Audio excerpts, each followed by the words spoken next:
My name is Chloe, and a year ago, I married the love of my life, Jack. Our relationship was everything I'd ever dreamed of, loving, supportive, and full of laughter. I couldn't have been happier with my family life. I worked as an accountant, mostly from home. It was a job I enjoyed, though there was more to my professional life than met the eye. Jack ran his own car parts business, which kept him busy, but allowed us plenty of time together. We loved spending our free time with each other, often attending parties with Jack's large circle of friends, colleagues, and business partners. I always looked forward to these gatherings, relishing the chance to socialize and be part of Jack's world. One sunny Saturday morning, as I sat at our kitchen table sipping coffee and checking emails, Jack came in, grinning from ear to ear. "Hey, beautiful," he said, planting a kiss on my cheek. "Mike's throwing a barbecue at his place. Thought we could head over, have a few drinks, catch up with everyone. You up for it?" "Sounds perfect," I replied, already looking forward to the evening. We arrived at Mike's house around 7 p.m., the smell of grilled meat and the sound of laughter filling the air. As we made our way through the crowd, I noticed a striking blonde woman I'd never seen before. She was talking animatedly with a group of people, her laughter carrying across the yard. "Who's that?" I asked Jack, nodding in her direction. His face tightened almost imperceptibly. "That's Vanessa. My ex-girlfriend." Before I could respond, Mike spotted us and waved us over. "Jack, Chloe. Glad you could make it. Come on, let me introduce you to everyone." As we approached the group, Vanessa's eyes locked onto us. Her smile widened, but it didn't reach her eyes. Well, she said, her voice dripping with false sweetness. "If it isn't Jack and his wife." The way she said wife made it sound like a dirty word. I forced a smile, determined not to let her get to me. "Nice to meet you, Vanessa," I said, extending my hand. "I'm Chloe." She looked at my hand as if it were covered in dirt, then turned back to Jack. "Jackie, darling, it's been too long. You must tell me all about what you've been up to." I bristled at her use of the pet name, but Jack smoothly intervened. "It's good to see you, Vanessa. Chloe and I have been great. How about you? Still working at your dad's company?" Vanessa's smile faltered for a moment. "Oh, you know me. I like to keep my options open. Unlike some people, I'm not tied down." The conversation continued in this vein for what felt like hours, with Vanessa making thinly veiled jabs at me while fawning over Jack. I did my best to stay calm and collected, but by the end of the night, I was exhausted. In the weeks following that first encounter with Vanessa, I noticed her appearing more frequently at our social gatherings. Each time, she seemed to go out of her way to make me feel uncomfortable and out of place. One Friday evening, we were at a dinner party hosted by one of Jack's business associates. I was chatting with a few of the wives when Vanessa sauntered over, champagne flute in hand. "Oh, Chloe," she said, her voice sickeningly sweet. "That's an interesting outfit." I didn't realize the librarian look was back in style. I glanced down at my knee-length skirt and blouse, feeling suddenly self-conscious. "I think it's appropriate for a dinner party," I replied, trying to keep my voice steady. Vanessa laughed, a sound like tinkling glass. "Of course you do, sweetie. Not everyone can pull off haute couture like moi." I bit my tongue, resisting the urge to point out that her dress looked more suitable for a nightclub than a dinner party. Instead, I excused myself and went to find Jack. As the weeks went by, Vanessa's behavior became increasingly bold. She started posting photos from our gatherings on social media, always making sure to crop me out or block my face. The captions were thinly veiled insults about my appearance or personality. One day, while scrolling through my feed, I came across a particularly nasty post. Vanessa had uploaded a photo of herself next to an unflattering picture of me. The caption read, "Who do you think is a better match for Jack? Vote in the comments." I felt my cheeks burn with anger and humiliation as I read through the comments, most of which were in Vanessa's favor. At the end of the post, she had added, "Looks like the people have spoken. Jack must be a complete fool to have chosen plain Jane over a beauty like me. That evening, when Jack got home from work, I decided to confront him about the situation. "Jack, we need to talk about Vanessa," I said as he walked through the door. He sighed, loosening his tie. "What's she done now?" I showed him the post on my phone. His face darkened as he scrolled through it. "This is unacceptable," he muttered. "I'll talk to her, tell her to take it down." "That's not enough," I said, my voice shaking slightly. "I want you to tell her to stay away from us. I don't want her at our parties anymore." Jack ran a hand through his hair, looking uncomfortable. "Chloe, I can't do that. She's the daughter of an important business partner. I can't just ban her from social events." "So what, I'm just supposed to put up with her bullying me?" I asked, my voice rising. "Of course not," Jack said, pulling me into a hug. "Look, I'll talk to her, make it clear that this behavior isn't okay. But you have to understand, I can't completely cut her out without risking my business relationships." I pulled away from him, frustration building inside me. "And what about our relationship, Jack? Doesn't that matter?" "Of course it does," he said, looking hurt. "You know you're the only one I love. Vanessa is in the past. I chose you, remember?" His words should have comforted me, but I couldn't shake the feeling that this was only the beginning of our problems. As I went to bed that night, I couldn't help but wonder, was our perfect life starting to crack at the seams? As the weeks passed, Vanessa's behavior became increasingly brazen. At every party or gathering, she seemed to make it her mission to get under my skin and closer to Jack. One particularly memorable evening, we were at a cocktail party hosted by one of Jack's colleagues. I had chosen a simple but elegant black dress for the occasion, feeling confident and comfortable. That feeling didn't last long. Vanessa sauntered into the room wearing a skin-tight red dress that left little to the imagination. Her eyes locked onto Jack immediately, and she made a beeline for us. "Jack, darling," she cooed, completely ignoring my presence. "You look absolutely dashing tonight." Before either of us could respond, she placed her hand on Jack's arm, stroking it lightly. "Care to dance with me? For old time's sake?" I felt my blood begin to boil, but Jack smoothly extricated himself from her grasp. "Thanks, Vanessa, but I'm here with my wife. Maybe another time." As we walked away, I couldn't help but feel a small thrill of victory. But it was short-lived. Throughout the night, I watched as Vanessa made repeated attempts to get Jack alone. She'd call him over to discuss business, or ask him to help her with some contrived problem. To his credit, Jack rebuffed her advances each time, always making sure to include me in the conversation or quickly returning to my side. But the constant attention was wearing on both of us. The next few weeks did not bring the desired relief. Vanessa's attempts to undermine our relationship became more frequent and more public. She'd post provocative comments on Jack's social media, always with a reminder of their shared history. At parties, she'd loudly reminisce about their time together, pointedly excluding me from the conversation. But it was at our friend Tom's birthday party that things really came to a head. Vanessa arrived fashionably late, wearing a dress that looked more appropriate for a red carpet than a backyard barbecue. As she made her entrance, she locked eyes with me and smirked. "Oh, Chloe," she called out, her voice dripping with false concern. "You poor thing. Didn't you get the memo? This isn't a library book club meeting." Laughter rippled through the crowd, and I felt my cheeks burn with embarrassment. Jack, who had been chatting with some colleagues, quickly made his way to my side. "That's enough, Vanessa," he said, his voice low and angry. "You need to stop this childish behavior." Vanessa's eyes widened in mock innocence. "Why, Jack, I'm just trying to help. Someone needs to show your little wife how to dress for these events." Before Jack could respond, I felt something cold and wet seep through my clothes.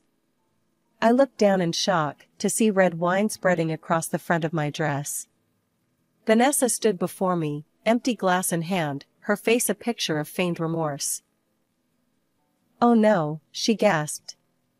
"How clumsy of me." Although, to be honest, that stain is an improvement on that dreadful outfit." The party fell silent, all eyes on us. I stood there, wine dripping from my clothes, feeling humiliated and angry. But as I looked at Vanessa's smug face, something inside me snapped. "You know what, Vanessa?" I said, my voice steady and clear. "I'd rather wear this stained dress than spend another minute pretending to be civil with you. Your behavior is pathetic and embarrassing. If you'll excuse me, my husband and I are leaving." I turned to Jack, who was staring at Vanessa with a mixture of shock and disgust. "Let's go home," I said. As we walked towards the exit, I heard Vanessa's shrill voice behind us. "Jack, darling, don't go. Stay, and I'll take good care of you." Jack didn't even turn around. He put his arm around me and said loudly enough for everyone to hear, "The only person I want taking care of me is my wife. Goodbye, Vanessa." As we drove home in silence, I couldn't help but feel that a line had been crossed. Vanessa had shown her true colors, and there was no going back. One sunny morning, Jack came into our bedroom with a serious expression on his face. "Chloe, I have to go on a business trip," he explained. "It's important for the company. I'll be gone for about a week." I nodded, trying to ignore the slight twinge of unease in my stomach. "Okay. When do you leave?" "Tomorrow morning," he replied. "I'm sorry for the short notice. It came up suddenly." I forced a smile. "It's fine. I understand. Your business is important." The next day, Jack left for his trip, and I found myself alone in our house. The week passed slowly, with me buried in work to distract myself from the emptiness of the house. On Friday evening, my phone rang. To my surprise, it was Vanessa. "Chloe, darling," her sickeningly sweet voice came through the speaker. "I'm organizing a little get-together tonight. Just a small group of 8. I'd love for you and Jack to come." I hesitated. Jack's out of town on business actually." "Oh, what a shame," Vanessa said, not sounding disappointed at all. "But you should still come. It'll be a great chance for us to bury the hatchet, start fresh. What do you say?" Every instinct told me to refuse, but a part of me was curious. "I'm not sure," I said hesitantly. "Oh, come on," Vanessa pressed. "It's at Le Chateau. You know the place, right? Very exclusive. It'll be fun, I promise." At the mention of Le Chateau, I felt a smile tug at my lips. "All right," I said, making a split-second decision. "I'll be there. What time?" "Wonderful," Vanessa exclaimed. 8 o'clock. Don't be late." At precisely 8 o'clock, I walked into Le Chateau. I saw a cheerful group of Jack's friends, 8 people including Vanessa, sitting at a table. For a moment, I thought everything might go well. But as I approached, my heart sank. There was no place set for me at the table. Vanessa stood up, her eyes gleaming with malice. "Oh, Chloe," she said loudly, her voice dripping with fake concern. "I'm afraid there's been a misunderstanding. You see, we're full up here. No room for extras." She twirled, showing off her designer dress. "This is a place for people who belong, Chloe. Beautiful people. Successful people.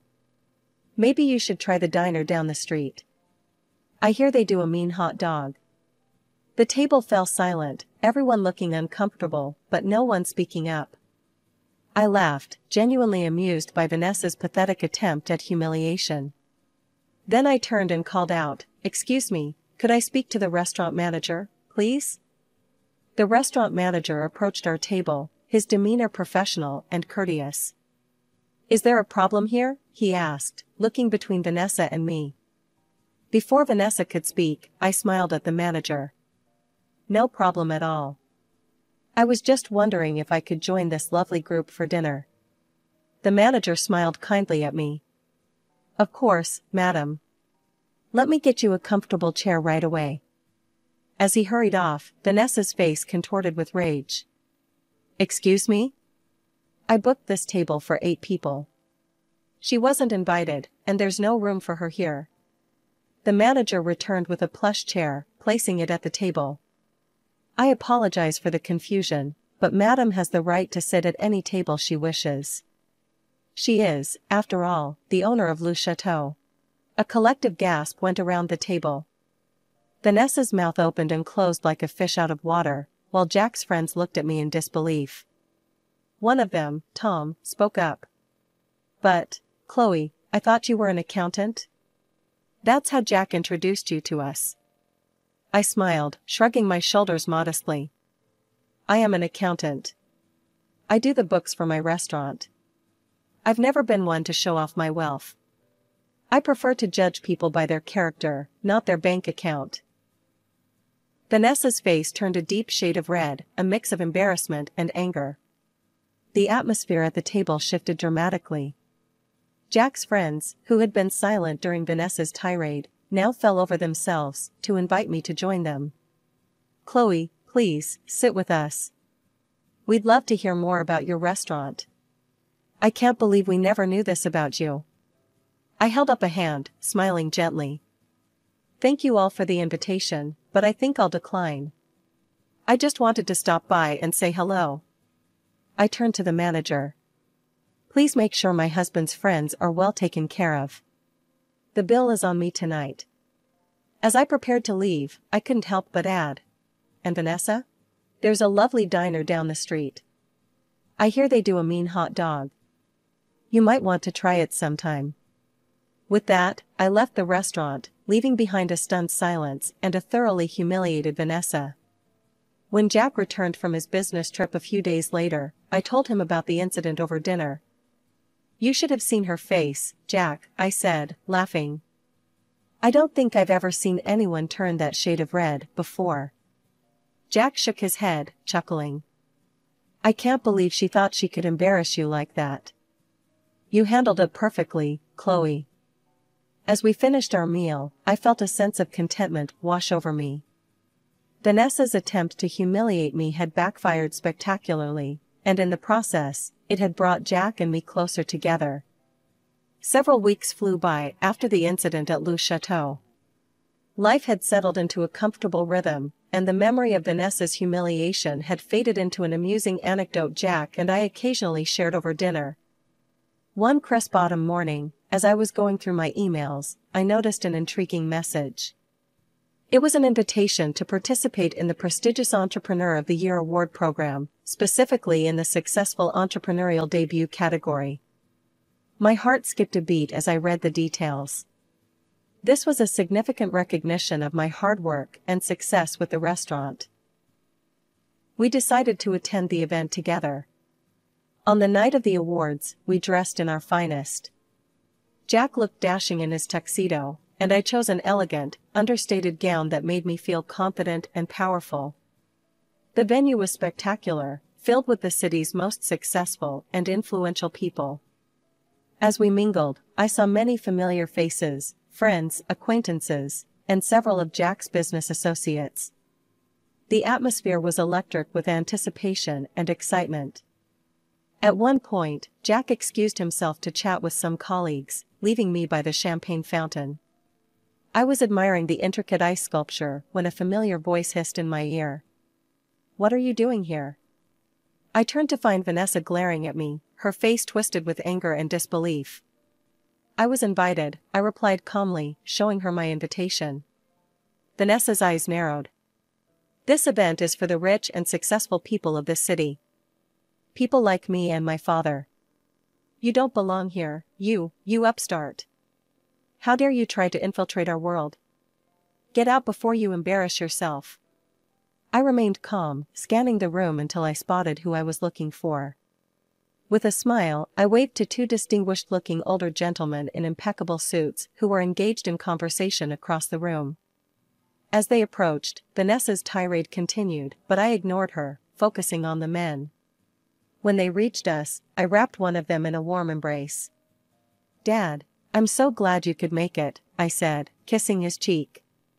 Turning to the other man, I extended my hand, which he shook warmly. "Mr. Thompson, it's wonderful to see you again." Vanessa's jaw dropped as she realized who the second man was. She turned to him, her voice shrill with disbelief. Daddy? What are you doing? How can you possibly be friendly with this nobody?